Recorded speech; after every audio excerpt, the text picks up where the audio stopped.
The head coach of South Sudan's under-23 football team said he is optimistic about the draw that will see them face Tanzania in the qualifiers in the Road to Morocco 2023.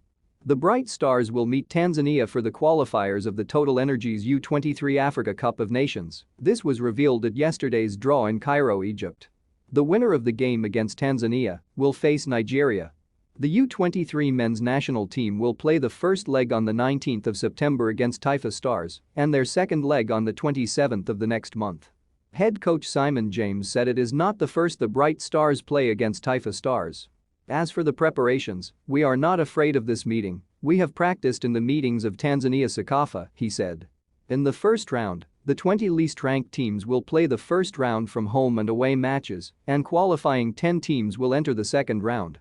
In the third round, ties will be played in March next year, with the winners of the 7 fixtures joining hosts Morocco to make a total of 8 teams at the final tournament. We have an experienced player and a player who joined the first team, as well as some professionals in Kenya and Uganda, to join the Olympic team, said James. I hope that the General Union will facilitate the national team camp on the day 5 or 7. It will be enough time to preparation. The top 3 teams, champions, runners-up and bronze medalists, will represent Africa at the 2024 Summer Olympics.